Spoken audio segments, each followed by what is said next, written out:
اشترك الآن في قناة BBC عربي. أمهات الشباب يعتقدن أن الدين سيساعد أولادهن وقد يوعيهم ويديرهم إلى طريق الصواب.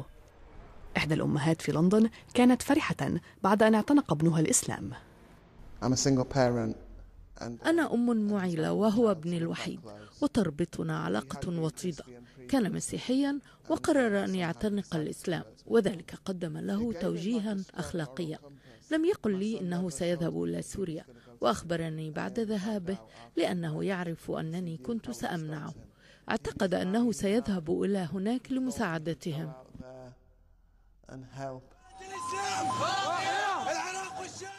انضم جيمس إلى مجموعة مرتبطة بمقاتلي ما يعرف بتنظيم الدولة الإسلامية، وتمكنت والدته من الاتصال معه عبر الرسائل النصية. بعد أسابيع علمت أنه أصيب بشظايا قنبلة. كان خائفا جدا ومصدوما، لذا قررت أن أذهب إلى تركيا لأن وجودي هناك قد يحفزه على الرحيل. الأم أدركت أن الطريقة الوحيدة لإخراجه من هناك هي الذهاب إلى الحدود التركية السورية، وانتظرت هناك لأسابيع عدة.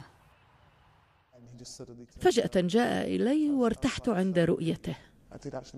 تم التحقيق مع جيمس عند عودته إلى بريطانيا، ولكنه لم يعتقل ولم تتم محاكمته، وهو الآن يتلقى علاجا نفسيا ليعدل عن أفكاره الراديكالية.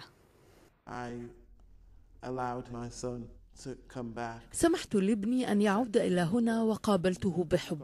يجب أن نكون حذرين مع الشباب، لأنهم قد يتخذون قرارات خاطئة ويقومون بأعمال خطرة، ويحتاجون إلى دعم.